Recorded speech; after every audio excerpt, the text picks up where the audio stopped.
in the beginning of the podcast and like step on the what is it called? The tablecloth. Not even remember what a tablecloth is called.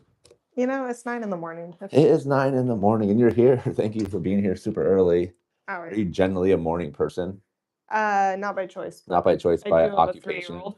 Oh, and because you're a mom of a 3-year-old. Yeah. So this is the 3-year-old. She's like up and ready to go.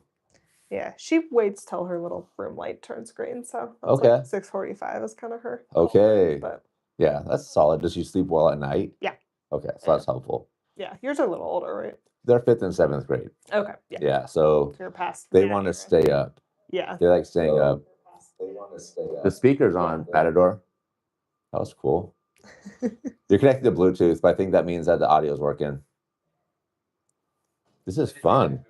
You never know what's going to happen on the What's Happening in Salem podcast. But they definitely like staying up. Not as big a fan of waking up currently, which I can relate to. Yeah. Because I also don't like to wake up in the morning. Yeah. I mean, I imagine you're more like an afternoon, evenings thing. I prefer for sure. I've always wanted to be an early riser. Like, I think getting up at 5, getting a workout in, getting your day started. I understand the advantages. Yes.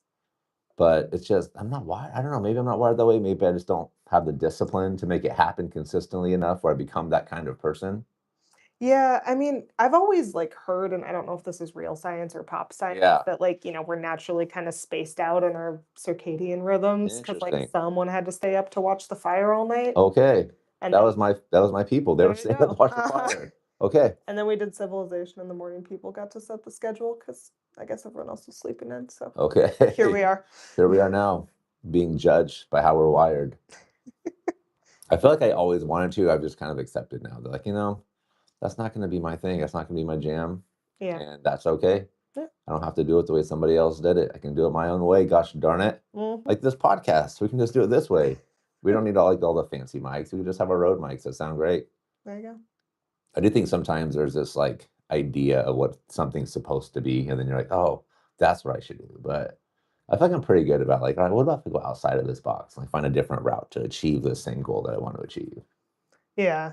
I think we try to do that too, with just like... Yeah, you kind of have to now in journalism, I feel like. Yeah, I mean, we definitely, we write the articles, we do this stuff, but we're also like, let's try a live event. Yeah. Let's go on the podcast. There we go. Let's make a video with Leslie Knope jokes downtown. Like, yes. That's been a personal goal of mine for a long time. I love it. Very exciting. I do think more Leslie Knope, the better, like incorporated in the content. And just like little Easter eggs, and not everybody will get it, but the people that get it will like appreciate it, I do have a bunch of like very nerdy on the spectrum complaints about the journalism and government stuff depicted in that show, but that's fine. Yeah. I still love the show. Yeah.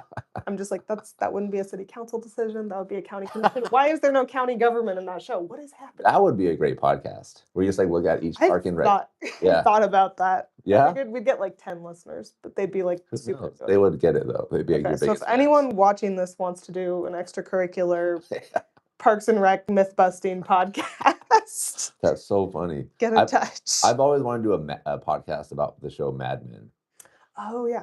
That's been on my watch list forever, and I still have not gotten to it. Yeah. It's a good one for sure. I mean, like, the clips and the memes have migrated through, but... You know enough about it to understand, like, the pop culture references. For sure. But I feel like a podcast, like, every week we just watch an episode and then discuss it. I've always wanted to do that, and I've chatted with a few people about it.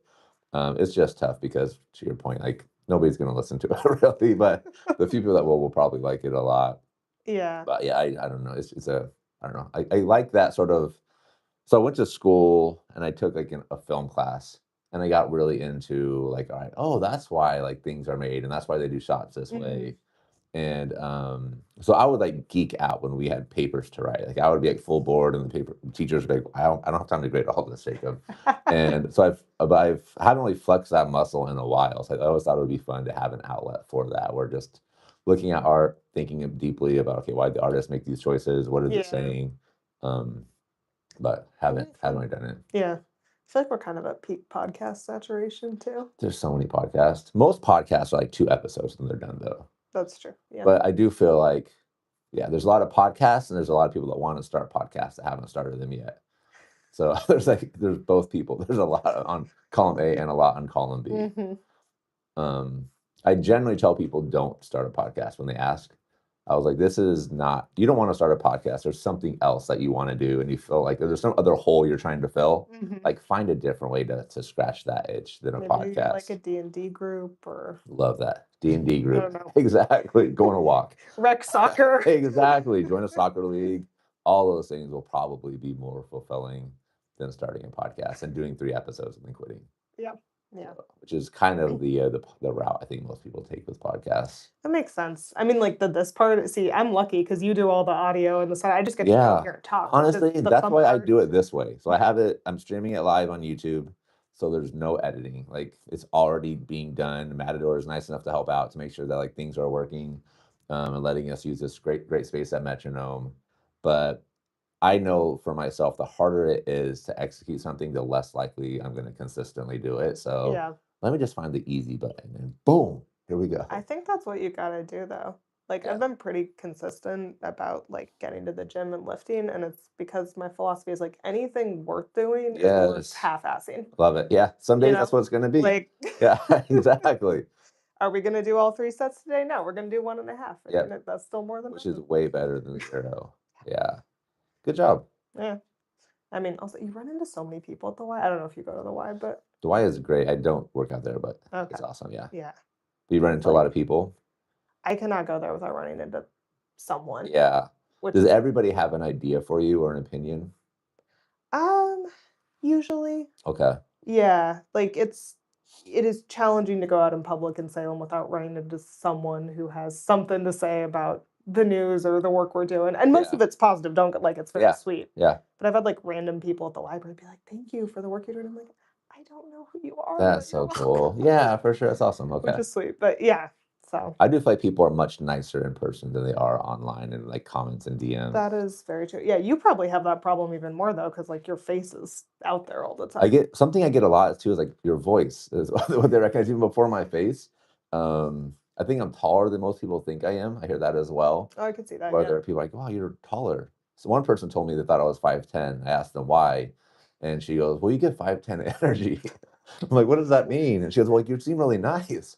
I'm like, "I think that's a compliment, but it didn't really sound like a compliment. I'm not sure, but There's a lot either way, there. thank you." Yeah, exactly. I'm just gonna leave that one alone, but Yeah. I think thank you. But yeah, usually in person, people are very nice and they'll say, like, "Thank you, appreciate what you're doing. I tried out these spots because I saw them on your Mhm. page, which is super cool." But then, like the DMs and the Reddit posts are not always as kind about, but which is part of the process. Yeah. That's like, like I try to engage on Reddit and in some Yeah, places, we turned off our Facebook comments, which some people had a lot of feelings about, and I get it, but it's like, yeah, dude, like I have work to do. I can't be moderating 300 comment threads where people are just like being mean and screaming at aggressive. each other Yeah, and swearing and yeah, it's like um but I try to engage on Reddit partially because I think then like people know like, oh, Rachel's probably lurking. And I do feel like sometimes it affects like how people talk about things or yeah, how, like if they're talking about Salem Reporter or stuff we or news, they're like sometimes I get people who are like, "Oh, I wonder this or I wonder this," because I yeah. know I'll come in and respond, which is Absolutely. fun. Yeah. I need to But get better about it because there definitely is a population of Salem that's where they get their information about Salem is on Reddit. yeah. And M Chan has been pushing me for a while. Like, you should get on here. There's a lot of people. And then there was one post where somebody, um, there's a new like news organization called the Political Center, and somehow my name was like attached to it. And they're like, "Yeah, Jacob Espinoza starting this." And I was like, "No, I'm not part of that at all." And then we figured out why, which was bizarre, but we figured, Yeah. but I think it was like the debate planning through line a little bit or I something, think or so. just Well, we're just getting they had on invested. their website that I was one of their co-founders. Ah, And well, like, okay, that would do yeah, it. that would absolutely do it. And we had had a conversation like earlier when they were started, and I was like, "Yeah, we should chat. Like, I could help you with social maybe a little bit," because they had this idea of like a new like political news and like having a center approach. I was like, "I can like show you how to make videos that are engaging on Instagram." And that was we had one conversation, and that was it. And then it's on their website, so I text Ryan Tribbett, who's a good friend of mine, and he's one of the people that's running it. He's like, "I didn't even know we had an about us page." Like, they had an intern running it essentially, and yeah, so not part of it, but it was through that, the reason I bring the story up is that, like, that was the reason I started digging into Reddit and, like, wow, I was, like, started reading the threads daily, and, like, there's just lots of great conversation community happening there. Yeah, it's definitely a very particular subset of Salem, but Yeah. and you see too, I mean, there's politics discussions, but there's also just people, like, asking for help with stuff or things like that, Yeah. and it's an interesting kinda slice of, Yeah. How has yeah. the transition been from the comments going from Facebook to your website? Because kind of the idea is there's more of a filter, right? Of like being able to leave a comment. Is that Yeah, we moderate all of them, so they go into a queue and and is it approved? Okay. yeah, and the volume's been good, like, people are commenting, they're Yeah, engaging, which we were, wondering, are people absolutely. actually gonna go to a website and leave comments? It's a little retro Yeah, now. yeah, But they are, which is good to see, and it wasn't like an initial burst, it's been pretty steady, which is yeah. nice. But yeah, we're seeing higher quality comments, so people are still disagreeing and getting mad about stuff, but they're not personally attacking, they're Good. not, like, swearing at each other, and Yeah, there's not just the, like, how every comment thread, there's, like, one thing that just is about Donald Trump, and then it descends into, like, 37 comments and for memes that have sure. nothing to do with the original post. So, like, we're not seeing Yes. that, which is Yeah. nice. Which I feel like it's often led by bots. Like it's not even people in Right, Salem. exactly. Unless you're It's filtering out like a lot of that. And now it's more like let's just be people in Salem chatting with each other. yeah, and so some people are responding, and it's nice. Like people are thanking us for doing stories. People are giving critical feedback on stories, which is great too. Like it's been a good mix of stuff. I So love I it. think we're happy with it. Like it's definitely unorthodox, and obviously our Facebook posts aren't getting as much traction, but that's not like a big Yeah, it's not your goal yeah, necessarily. exactly. So I love it. we're built on subscribers and kind of like deeper engagement. Yeah. So Which is great because there aren't a lot of avenues, I feel like, still that are,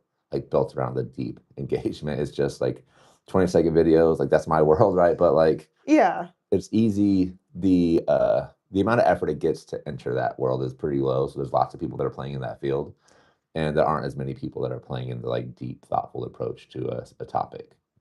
yeah, and I mean it's an ecosystem, right? And like you need the people who are doing the original reporting and going out talking to people because then that not everyone's going to read a 1,000-word story about something, but Mhm. then like you sometimes make videos based on that, or it Yeah. leads to other questions or things, or so Mhm. it all kind of works together. I think sometimes it even helps in just understanding what questions to ask. Totally, yeah. Like, I'll see something that you'll write and then be like, "Oh, I didn't even, like, think about this angle," and then it can kinda lead to a bigger conversation, which I think is awesome. Yeah, and I mean, and you do a great job letting people know just like what's happening and Yeah. because we don't. I have such a long list of like people stories and like fun events and Mhm. openings that I like want to get to, and we just often don't have time because we're a small team and like we're gonna, Absolutely. it's election season now. We were talking about that, and there's a lot to cover there. So Yeah. We try to like, one of the reasons, like, one of our focuses on the page has always been just, like, recognizing cool things that are happening, and I think sometimes if the opening gets missed, then it's like, "Ah, there's not really a story there to write about," but we can usually still find something that's worth, like, a 30-second video to shout out a business, because it is tough. Man, running a business is hard right now. hmm Like, I think everything it's hard every part of life, every role you play in society is challenging right now, yeah, just with how things are expensive and yes. there's so much uncertainty in the world, like, I think that kind of, like, carries on the back of people's mind all the time. Yeah, it's hard too because like I think you have to have if you're in an industry or something that gets affected by just like the crazy federal pendulum shifts, like, you 100%. have to kinda have this reserve capacity for, Mhm. like, "Okay, like, what are we reacting to now, or what's changing now to deal." So, yeah, it's hard to kinda move on your own stuff, I think, when Yeah, you're also bracing for that. absolutely. Has there been something recently that Salem's been excited or interested in that caught you by surprise? Gosh. I'm like my brain has been so deep in election stuff and our Yeah. town hall. I should have a good answer though. It's bugging me that I don't. No. But I mean, not I don't know. Cherry blossoms is like the worst answer because that's the least surprising Yeah. thing. But like, it's all. It's like every year I know it's a big thing, and then I go down there and I'm like, oh my goodness, this is Yeah. like the most people we ever see in For Salem for somebody anything. did a I can't remember what account it was on, I feel bad, I wish I could shout them out, but they did the, Instagram versus real life at the cherry blossoms, Oh, and I then didn't see that. That's Instagram pretty was, cool. like, the perfect photo of, like, one person, like, by the cherry blossom, and then it's, like, real life when you scan, it's just like a packed crowd. Everybody has cameras out. Yeah, There's like yeah. yeah, tons of people in like fancy dresses that are like taking photos by the Capitol and the cherry blossoms, and I was like, yeah, that's exactly what it's like. I know, and like all the quinceanera shoots come Yes, out, and then exactly. like you got cosplayers, you Yeah, got like 100%. people in their kimonos and stuff. It's like it's a whole thing. It's a thing. It is cool though seeing so many people outside in I Salem and know, and just being happy and 100%. yeah. So I guess previously they've done the vendor booths outside. I'm Yeah. sure they moved them inside, and some people were upset about that. I noticed. Yeah, I, to be honest, did not make it in the Capitol because I saw that line and I was like, Nope, not doing "It's it yet. almost nap time, like, Yeah, we're yeah, not gonna" yeah. Nap time is a thing at that age. I remember. It's like, how Yeah, much time do I have? Like, it depends on how much longer I have before this kid's going to be screaming. Yeah, yeah, it's and we're right at the transition of, like, she doesn't always nap, but yeah, it's still a thing if we yeah, don't, so yeah. Those naps, you miss those naps when they stop happening. mhm, It's like that was a nice little break for sure. yeah, yeah. I do want to shout out. Oh, we got to unlock this really quick. I went to Newport the other week, and Discover Newport reached out. And do you go to Newport often? Fairly often, like, if we're gonna go to the coast for the day, we usually go there because 'cause we're aquarium members. Love it. Yeah, They have but a it's new a nice exhibit that's going to be opening in May, which I'm excited to bring my kids yeah, to. what is it? It is a new exhibit. I'm trying to remember exactly what it is. I don't have those notes in front of me, but we're going to be covering it soon. Oh, cool, okay. So yeah, I think like for families, the aquarium is great, but also for date nights. Like we stayed at Hotel Sylvia, which is this literary hotel that like Yeah, I saw every that. every room was like based on a different author, which is super cool. And it's right on Nye Beach, and I don't know, it's only like an hour and a half from Salem, and I feel like for a day trip, Newport is a great option. And I will be leaving the link to the article we wrote in the show notes, so make sure you check it out and discover Newport. I mean, appreciate you having us out and being a good supporter of the What's Happening Student Project as well. Thank you.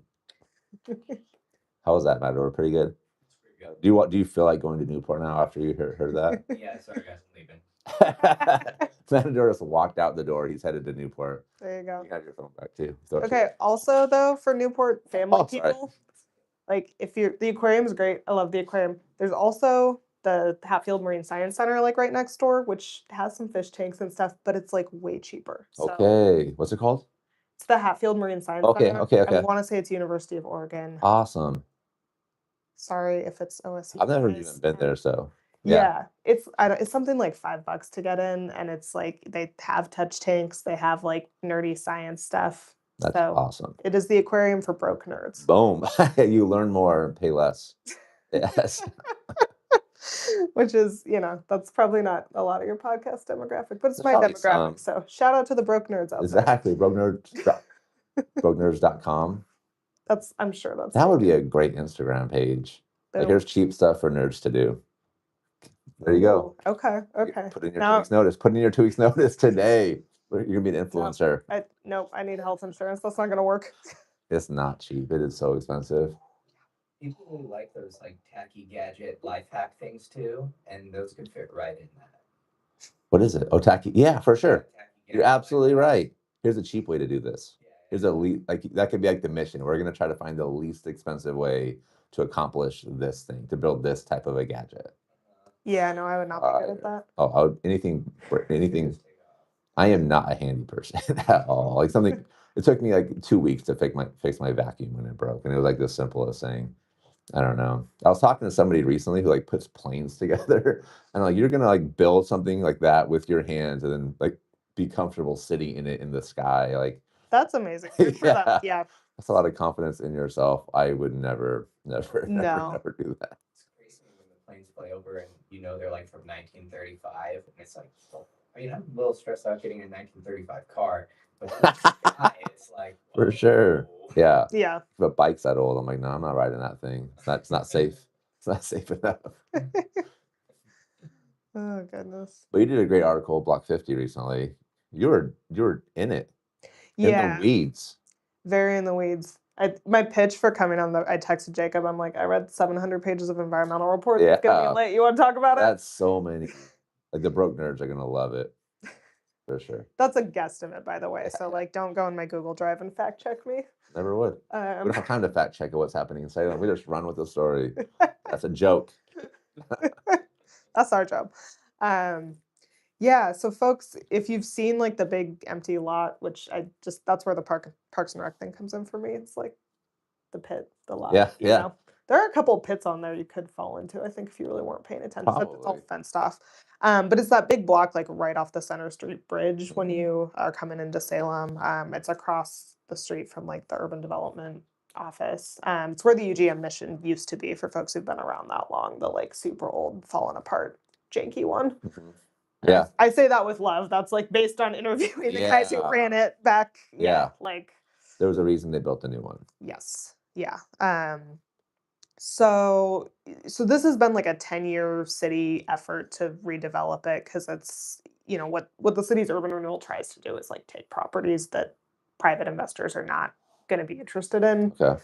and like throw some public money at them. The idea being like if we subsidize this a little on the front end, then we can build something cool. We get tax money back, and it Yeah. helps kind of kickstart Mhm. revitalization. And they've done that a lot downtown, like South Park Apartments and the office building there. Like a lot of the apartment buildings downtown have urban renewal money or things tied to them. But this one's been going for a while, and the story started with me just being curious, like everyone else. Like, Yeah. okay, they demoed this stuff like 2 years ago. What's been happening since? And I kept asking the city, and I kept getting like, "We're working on it." Basically, Yeah. and I'm like, But what does okay, that mean? yeah, like, do we have a timeline? Is there Yeah. a thing? Because basically, like they worked for a long time to like buy all this property, combine the lots, and the idea is we're going to partner with or sell this to a developer who's going to build something. Kind of the usual like retail and apartment mix that you Mhm. see downtown. But they announced a developer 2 years ago, early 24, and then it's been Charles like Weathers, right? crickets. No, he's No. on block 45. Oh, okay, There's a okay. whole separate So many other blocks. Okay, okay. it's just those two. It's Okay, okay, 45 and okay. 50, Okay, but okay. yeah, it's no, it is funny though. Okay. And that's still moving. I checked with him about that last week. Cool. Um, yeah, so this is a couple, it's Edlin and Co. and then did Chase Mixis, I hope I'm saying that right. So it's Okay. two Pacific Northwest, but not Salem-based companies. And it's been like basically they're like, we're gonna negotiate an agreement with the developer. They signed like a one-page MOU and that was it. Hmm. So they still haven't sold the property. There's still not a signed agreement to sell the property. And no one has a timeline for when development might start. So the short version is like there's some environmental issues because there's like old gasoline on the site. It used to be a fuel thing. Why am I Mhm. forgetting words? Gas station. Yeah. That's what that's A called. fuel refueling station. Mm-hmm. Yeah. Boom. Yeah. I think I just have like gas station trauma now because of what It's so gas. Yeah. expensive. Yeah. Yeah, we can talk about that next. Yeah. So there were some leaking gas tanks on the site, and there's been work over the years to like those got removed. Some of the ground contaminated, like ground got pumped out, wastewater pumped out, but there's still like some residual on the site, and Yeah. it's like I spent a long time trying to figure out like, is this a big deal or is it just a Yeah. thing that is making things more complicated? And it's more the latter. Like, Okay. there's not a serious like, oh my gosh, people are going to be poisoned and die. But it's like you got to have a plan so that Gotcha. if people are going to be living on it, that there's not gasoline vapors. And the big concern is like during construction. And so state environmental wants them to figure out like just the size of the plume so they can have a plan to mitigate that. And that plan might be as simple as like, hey, you're not allowed to drink groundwater on this property, and that's like Okay. on the deed, Okay. So it sounds like right now it's like the developer and the city are deciding whose responsibility is this? Um sort of so I didn't like get into all the weeds with this Okay, because okay. it's a lot, but there's basically a process where you can negotiate an agreement to buy a property that has contamination on it that DEQ will sign off on. Okay. So you kind of like you need to figure out the extent of the problem, basically have a plan. And the city currently has all the responsibility because they're the ones who own the site. So the Yeah. developer hasn't agreed to take anything on. Okay. But so the goal is basically to get to a point where DEQ says, okay, if you do A, B, and C, we will certify that like you don't need to do anything else, so there's no remaining liability, and then we will sign off on this purchase agreement saying like the developer who's buying this does not like they're good on this Okay. issue, and that's what the developer wants because they don't want to take on that Yeah. liability, Okay. obviously. But that means you're kind of in this triangle of negotiations. And then the other thing that's complicating it is like like you said earlier, everything's crazy. Yeah. So 2024, like they were looking to build, like apartments were still kind of going up like crazy, like capital was moving, things were happening. Now, like there's uncertainty, costs are still skyrocketing, like supply chain stuff. So building got a lot more expensive and lining up financing got a lot harder. Okay. So the developer's still trying to line up their financing, and like that's created sort of this shuffle where it's like, okay, we can't get money to build it like this. So if we like redo the plan a little, then can we get money for that? And then when you redo the plan, it means the environmental stuff. If you have people living on the ground floor versus retail, there's a different level of like concern. Yeah. So it's just kind of in that churn. Was this an affordable housing project? Not entirely. So Okay. the city stipulation was at least 15% affordable units. And obligatory caveat, that's the government definition of affordable, which is not actually affordable, but it's Yeah. cheaper than market Yeah. a little. Yeah. That's a whole other, yeah. Yeah. Maybe we do check. So like the term affordable housing, it's essentially based off of the average median income in a community and then like a percentage of that. Yeah, so there's affordable at a certain level, like Yeah. 80 if you make 80% of median income or 60 or And like it's 40. based on like how many kids you have, like how many people will live there as well as like another. So Yeah, you can make it's like this it's much like money if you have 3 kids, but then right. it's less amount if you have Yeah, or more. You can make more if you have 6 kids, as an right. example. Yeah. Right. Yeah, it's based on family size and there's like tables on the Yeah. state website. But yeah, it's not like an affordable rent is not, I think, what anyone like. Some of them are, $1,400 a month for like a 2-bedroom or something, which Yeah. is, It's hard to I mean, even find hard to find that right now. yeah, that's better than you do on the market, but Yeah. like not, I see what you're saying. Yeah. I don't know. It's not what a lot of people would consider. Totally. Like Yeah. when I moved to Salem, I was paying like 1,100 for a pretty big one bed in South Mhm. Salem, and that was, yeah. Yeah. I don't think you can do that. Not with anything new, anyway. Yeah. Um, people, there's like those one-off like mom and pop landlords who have things, or people who just want to cut a deal, but yeah, especially in buildings, like it's rough. Yeah. I do, especially with gas prices going up and like adding to the stress of everything else. It'll be interesting how people adapt and figure it out. I think we'll see more people riding the bus for sure, and just like, all right, can't afford to drive my car anymore until these prices come down a little bit because it doesn't look like they're coming down. Like they're going the other way pretty quick. I know, yeah. I was like, oh man, like we're at a half tank, we better fill up now because it's gonna be like 20 cents more Yeah. tomorrow. I'm like on my way to wherever I'm going next. I'm probably gonna fill my car up for that exact reason because later today it could be more expensive. It's wild. Yeah, It's wild. I it's don't remember how we got here on this rabbit trail. I guess that's okay in a podcast, though, just to kind of like run on tangents. So, but yeah.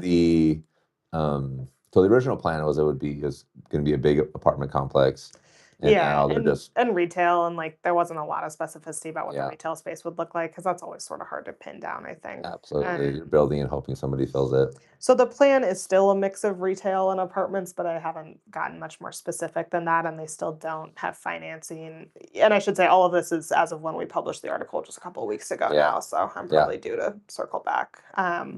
So things are moving; they're just moving very molasses-y, yeah, to use a technical scientific term about absolutely. Yeah, development. yeah, Um, so, like, there's a specific well or cluster of like monitoring wells. So those are just little kind of boreholes where you can take samples that the city's working to get installed and like have that. And so that's supposed to be about 6 months. They hope to have and the data from city's not that super back. motivated right now because the person developing it doesn't even have funding. So, like, well, And that's part of it too. yeah, They're like, we we have probably other could have things moved happening right quicker on now. the environmental issues, but like there's not really a point to closing that out if we're not Yeah. in a position to actually sell and build the thing. So Is there a it's like, timeline on the agreement where eventually they can be like, we're gonna no, there's not. That's the okay. thing. It was like a very open-ended MOU. There was no timeline, no agreement, like no, Yeah. yeah, no, we need to get this done by this date.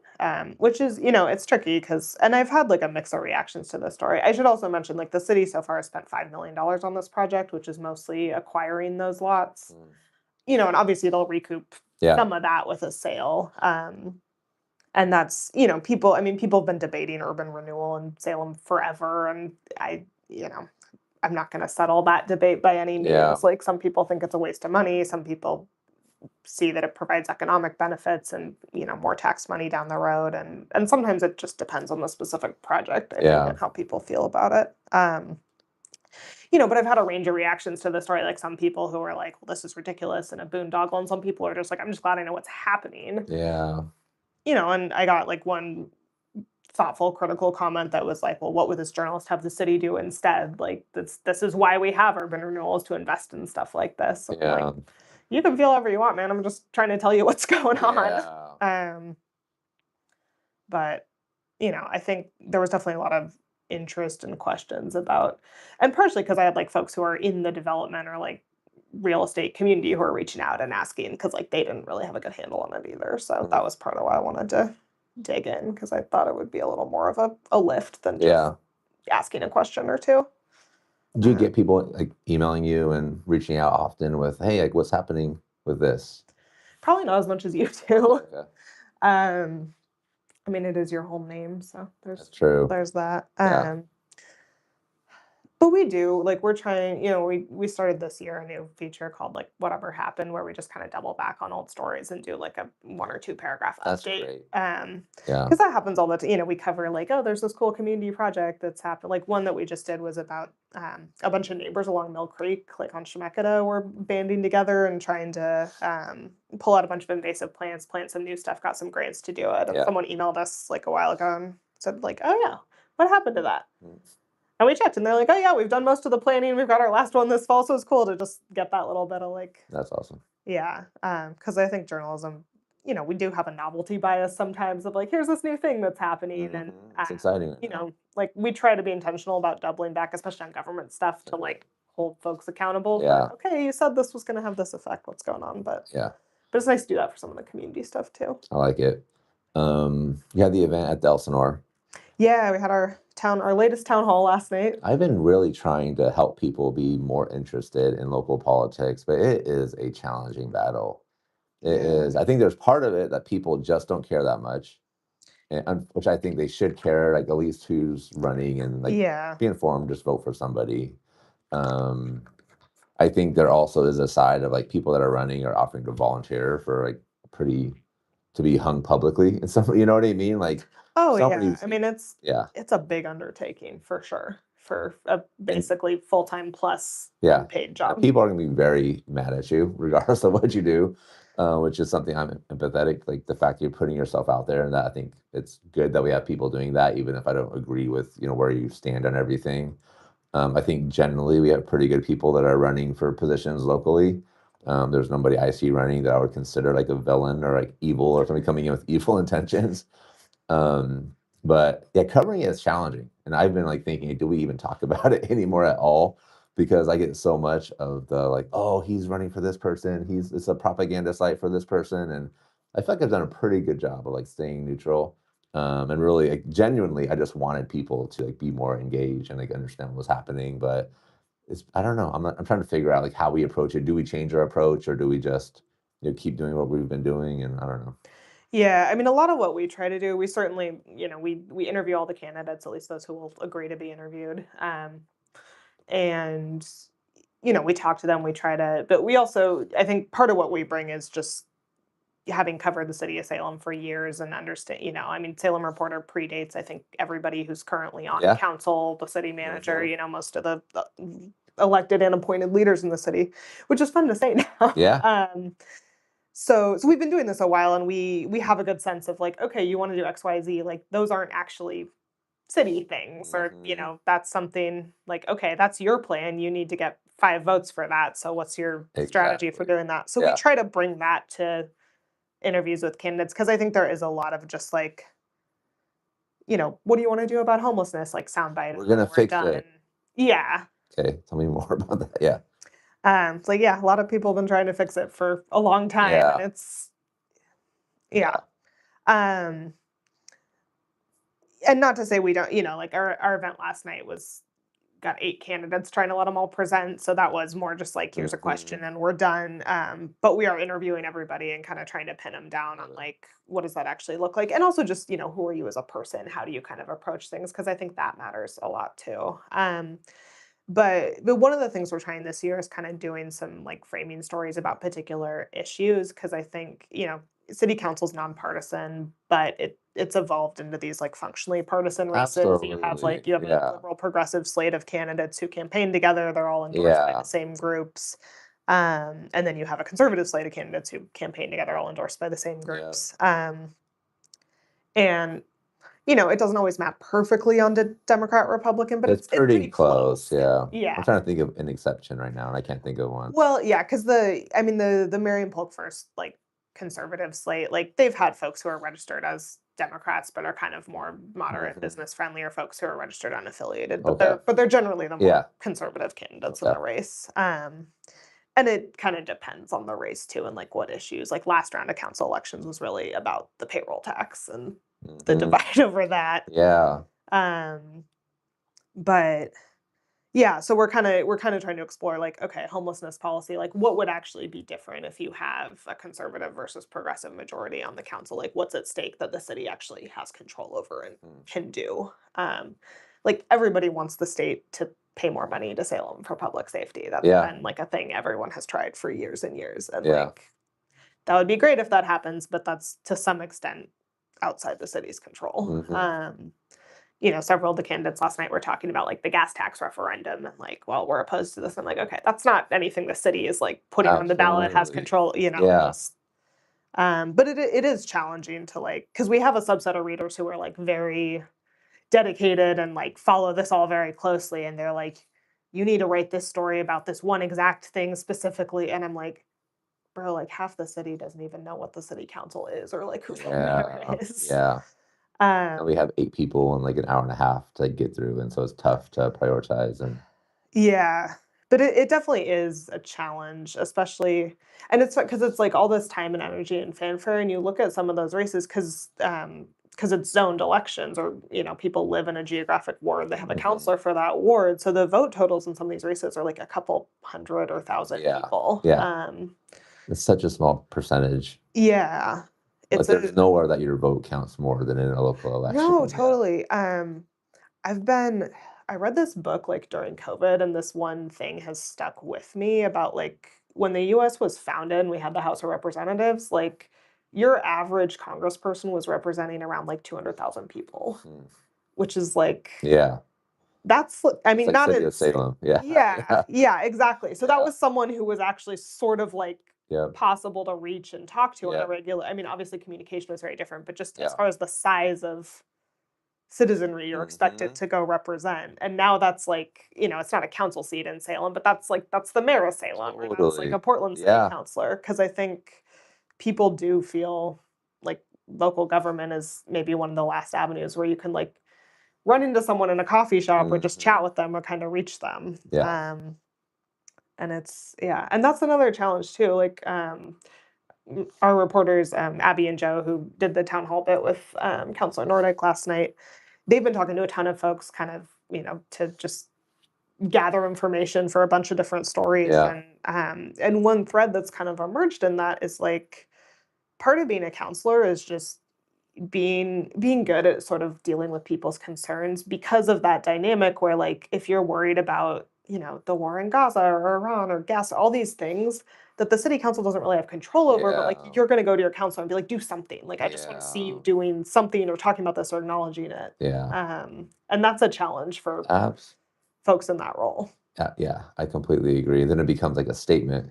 Alright, Salem, the Yeah. city of Salem says this, and it's like, cool, it didn't accomplish much. In my opinion, maybe it's doing more than I think because people are very passionate about it. So I could be missing something, but it just feels like it's something that's almost performative. And Yeah, and I I think struggle with that sort of an approach where like there's so much effort to do something that's not gonna move the needle on anything. yeah, but I think people wanna feel seen and heard and, like, for better or for worse, like, local government is often the only place where they still feel like they can get that. Mm, Um, and yeah, I mean, it is often but it's like those are the issues that also tend to draw people to meetings and stuff. Like, one thing I've you're getting, like, a fun preview of a lot of our election reporting mhm. here. I assigned myself the task this week of going through every city council meeting of 2025 and just making a spreadsheet of votes. Um, you know, every time, like, not like proclamations and stuff, but Yeah. or minutes, but anytime they vote, and like, there's about 100 council votes in 2025. About 10 of them were not unanimous. Okay. Like most of council is Like, yeah, procedural, let's do like this. Yeah. yeah, and that, part of that is a reflection, I think, of government working as it's supposed to, where you sort of hash out differences and disagreements like before things get to that stage, or Yeah. in committees, or you know, you delegate things. But it's like these big differences between candidates that like generate a lot of discussion and stuff is like a very small chunk of what the city's doing on a day-to-day basis. And if I told you what those 10 were, like they're all things that people who pay attention even a little, you know, it was like it was the That's what they state of sound like then. emergency declaration Yeah. over immigration, it was the like Kyle Hedquist reappointment stuff. Yeah. Sometimes it's about a tax or a fee increase. But yeah, I think, you know, in 2025, there were like 2 or 3 things that Mayor Julie Hoy and Councilor Nordyke voted in opposition on. Yeah. And I don't mean to suggest they're not different or that they wouldn't approach the Yeah. job differently, but I think like actual votes on council is less of an indicator of things. Absolutely. Like a lot of it is the more subtle behind the scenes stuff and the figurehead too. Like Yeah. when you're mayor, you're kind of the mascot of Salem. I asked Vanessa that because there was it was after the debate that they had at the chamber, and I was like, "You guys agreed on a lot."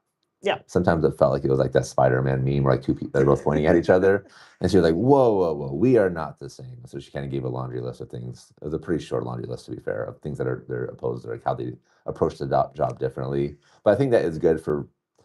I think it's good context and perspective that sometimes people are screaming at the other side, but the reality is like they agreed on most everything, and they're kind of being positioned as two like very different candidates.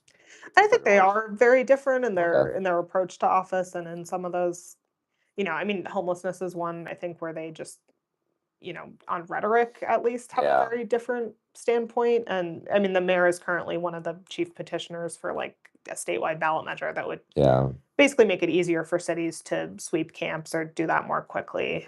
You know, cities would have to enact policy on that, but that would open the door for cities to do things differently. Do you do any internal polling at all? Like, are you asking your readers like who you're voting for or anything like that? We don't, because well, partially we just don't. We don't have the capacity to do like anything that would be Scientific. representative or Okay, yeah, yeah. and so would kind of Okay. rather leave that to experts. Yeah. Yeah, I've been kind of curious just to do what's happening in Salem Pool, just to compare it to yeah. when there is like something scientific and just see like how close we are to it. I It'd don't be know if interesting to any see. like. I mean, I'm sure like campaigns do some, but I don't know that. I wonder if People are Hoy's like, team is, but Vanessa's team said they're not doing anything. It's yeah, I pretty was gonna expensive. say, It's like $10,000 to do a poll, yeah, like something that's scientific, and yeah. so She's got the better funded campaign at least yeah, now. So if anyone was gonna do it, I would think they would. But yeah. I am kind of curious. From the outside, reading comments, it seems like Vanessa is like the lead, the favorite, I would say. But it's hard to know what people that aren't shouting in comments are thinking, what they're gonna yeah, do. it's So just it's so hard to tell with like, you know, the subset of people who read us or watch your stuff. It's it's one probably not. subset. Yeah, Yeah. exactly. But Huh. What are you thinking about, Matador? What do you want to talk about? Time is it? Sorry, I checked out. I was making a post about this. Oh, nice. How'd it come out? Came out all right. Yeah, pretty good. One of your favorite posts? It's not my favorite post I've ever made. Okay. What is your favorite post you've ever made? I like taking the pictures of people with the animal. Oh, we already ask that. Did we ask you that question last time you were on? you did, and I don't remember what I said. So the question for people that are first-time listeners sharing the What's Happening in Salem podcast is which animal do you feel like really represents you in this room? Yeah, I'm going. This is on that wall though, so people can't see. But I'm going Oh, top we can. hat. This is a portable camera. I've been thinking we should just take this show on the road and just like take the camera and just like walk around downtown and have the podcast or something. It would be kind of fun. Oh yeah, All right. but Sorry. yeah, I'm going top hat frog with the book for sure. Mostly because I'm always reading and like I don't know. I don't dress that well, but What kind of books do you read generally? oh lord, like a Is it fiction, nonfiction, or a mix of yes. it all? Like autobiographies? No, at any given time, I'm usually in the middle of like 5 to 9 books Okay. because I'm weird. Yeah. I mean, it's good to be weird. What am I reading right now? I'm reading The Hollow Man, which is like a classic like locked room mystery that some of the Knives Out stuff has drawn inspiration Oh, from. cool. Okay. So yeah. Oh my goodness. Reading like a lesbian vampire thing that was very Oh, okay. critically Spicy. acclaimed. Yeah, it's Spicy. like medium Medium spicy. spice? Okay, okay, Yeah. okay. It's Barrier Bones in the Midnight Soil for folks Okay. who. Tell us about Um, this story. So is it like all lesbian vampires or like a couple that like it's like it's three that are interconnected kind of okay. over centuries. So I guess to be fair, it doesn't say that they're lesbian in the text. Some of them could be bi. I don't. Yeah. But we know that part of them. Yes. Yes. Okay, okay, okay. Okay. Yeah. How It's do they not. meet? Well, there's like one who gets turned, and then she is kind of so like that starts in the 1500s in Spain, Okay. and then I don't want to give too much away for The people, but spoilers, that's true, yeah. that's true. Okay. Gosh, what else am I reading right now? This is what's gonna get me roasted online. Is what you're Is my reading? book probably There not. you People go. probably don't care that What a much. nerd, what a nerd. I have a hard time with fiction. I don't know. Either I love it and I finish it in a day, or I just like get into a few chapters and I'm like I just can't, and I put it down, and I don't know why Yeah, that that's is. part of why I tend to ping pong. But like, I'm reading like a Richard Rohr book about like Old Testament prophets, which is Hmm. part of like a discussion group I'm doing. I'm reading a book about like raising girls in the era of diet culture. So like a good mix of stuff. Yeah, all sorts of stuff. Yeah. I Are you need a reader?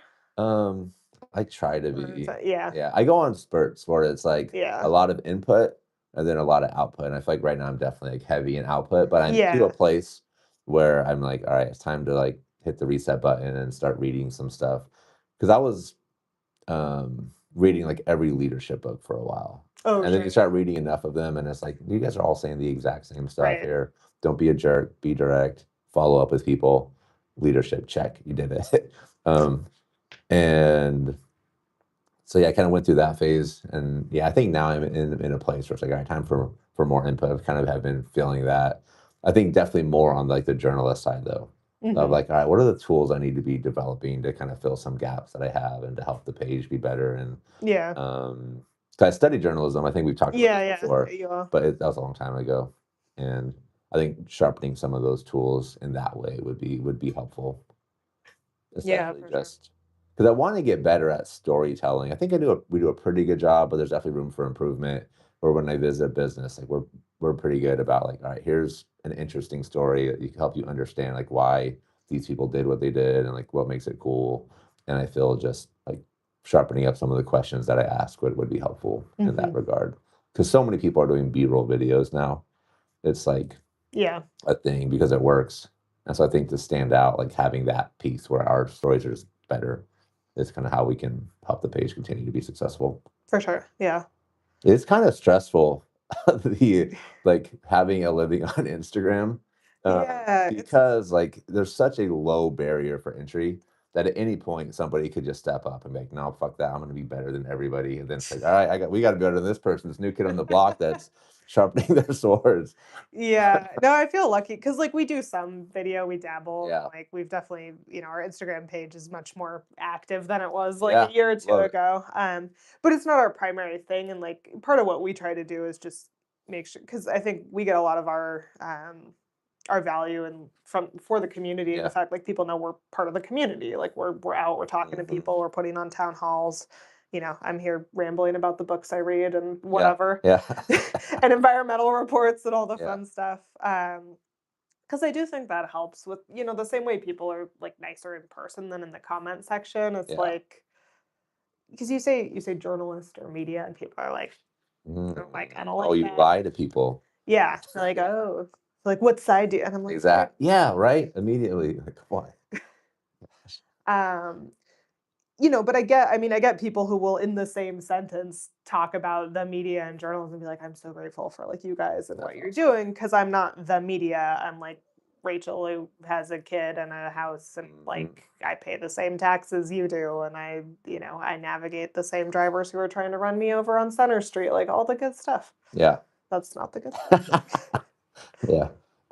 But I think, I mean, something you're doing with like the in-person events, I feel like that's another way we're trying to differentiate ourselves right now because there is just people want to get back. I think we have just forgotten as a society how to get together and like be in spaces and remember that it's okay.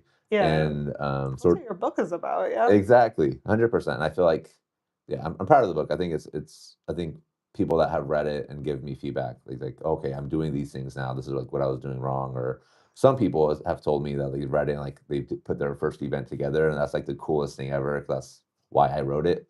Um, but I just feel like local community and the people that are building local community are gonna really be the go-to source of information in the future, because it'll be so easy to create content online with just like AI and like all the tools that are out there, and so many people online like finding these hacks to like push a button and you have like a newsletter listed with all the things that are happening in Salem, or like, not in Salem, but in whatever community. Oh And yeah. I mean, it's easy to do, kind of low effort. I mean, we've yes, had like articles that seem to be AI written that are just rewrites of our articles without attribution and mm, stuff. And I'm just like, all right, man, but yeah, you're not going to build like a loyal, engaged audience that way. And I think that is sort of where local journalism has been heading and is heading, yeah, is just that's how you differentiate yourself. Is not, absolutely. Like you picking know, up the phone and calling somebody and like, let me just hear about this, because that's the stuff that AI is not going to be able to get yet until like can read everybody's brains. But like, then we got other yeah, problems. for sure. But no, you're right. Like that's the that'll be Yeah. the differentiator is And just who local knows the stories. and local context. Like not it's not just like who can like yeah, anyone can, watch a 2-hour video of a meeting and spit out an AI summary and it'll be like mostly right. But it's like Yeah. part of what we offer is like what actually matters to people in Salem, Mhm. what is gonna put this in context or show kind of like, okay, these people all said these things, but like they're saying that because of this other issue that's brewing behind the scenes that we know Yeah. about, or just like um yeah, I mean, just knowing where things are and knowing that like this crash happened right next to an elementary school and so it was Mhm. extra, stressful or whatever for that. Yeah. Just it's little things like that. Yeah. And that's I mean, I don't know, maybe I'm naive, but I'm like, I'm not that worried about it because Yeah. like what we bring to the table is being people who know and care about Salem and are committed to going after, the best version of truth that we can find to tell people what's going on. There have been kind of a data point to support that argument is there's been a few different companies who have tried to like franchise the local news, local media model, and it hasn't worked for any of them. And I think what you're talking about is a big reason. I even hired a salesperson one time that had a lot of experience in newsletter sales, but generally it was for, like tech related things, and so like they were Yeah. going after that type of sponsorship. And then he was getting meetings with people in Salem, and they're like, like I don't know why I'm talking to somebody from Scottsdale about supporting a local like media Yeah. thing. I was like, yeah, this isn't going to work. So, but we gave it a shot. But to that point, I think there still is this sense of trust that comes when you just can kind of sense that somebody really understands the community and what's happening, Yeah. and And then just report on it. yeah. Huh? Oh. What do you think, Matador? So cool Yeah. news. Actually, go for it. Oh, yeah, well, that is absolutely important.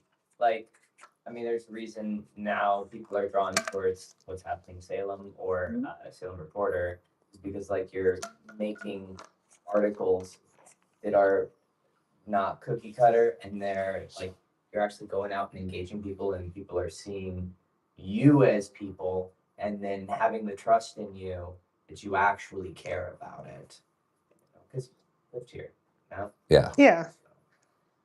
Yeah, and you're picking people to talk to that obviously care about the community too. That it's exactly. yeah, And that trust. I think sometimes that trust, where even if I see somebody that's saying something about me that is untrue but negative, I'm like, I know people that probably know this person that'll have my back because we've had conversations and they know like what I'm about and this thing that they're saying is untrue. And I think sometimes that confidence kind of helps me in not like overreacting in those moments. Yeah. That's something I've noticed because I've been with Salem Reporter since we were founded and we'll be 8 Holy this smokes. August, which is cool. Yeah.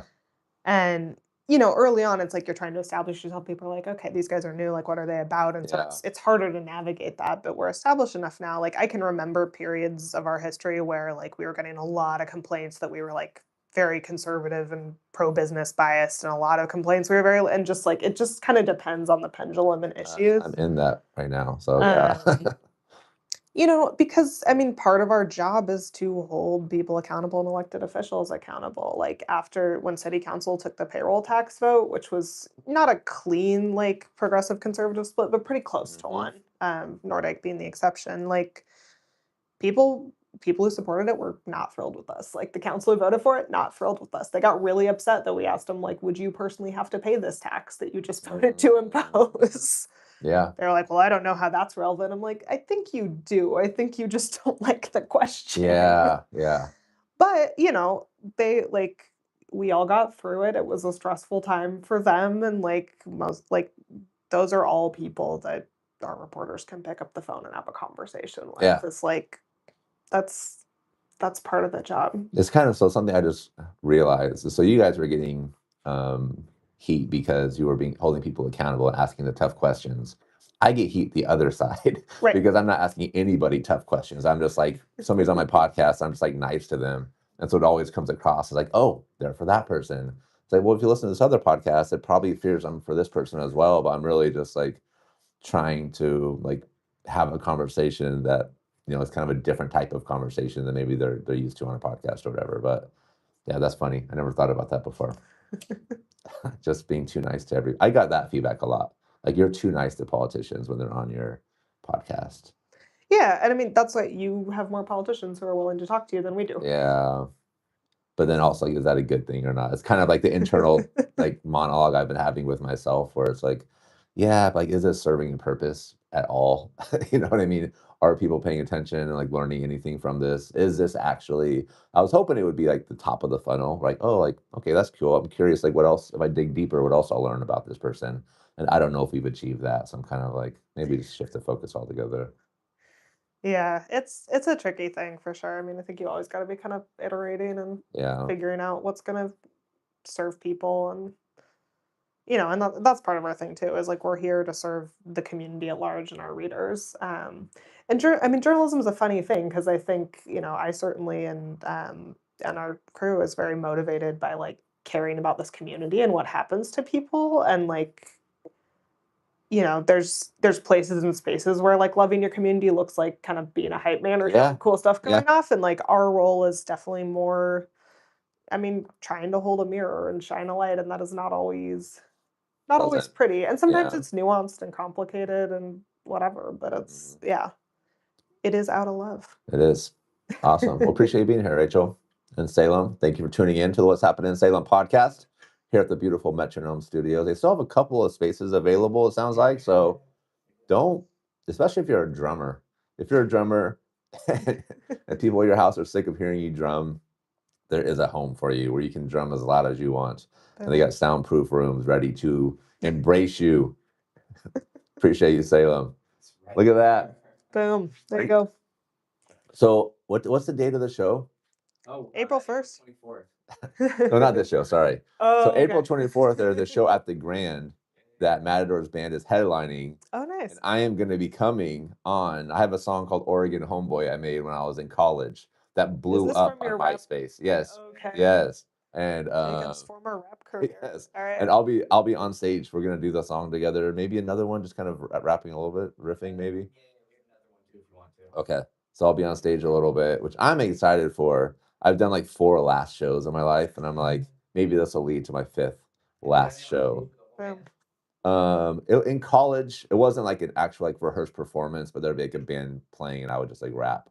That happened a couple of times. But having an entire show, we would have a DJ and a drummer, which is super cool.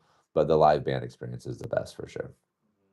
I always struggle with like live rap shows because sometimes they're not even like singing, they're like performing. It's just like an audio track, and they're kind of like performing on top of it. It's like there's one instrument, the microphone. Just like at least let that be live, But a lot of rappers don't drop the background track, their vocals at all. They just play it over the regular yeah. track. It's like, don't do it. But maybe I'm just old school. Like I'm unk status. I'm a chopped unk, as the kids say.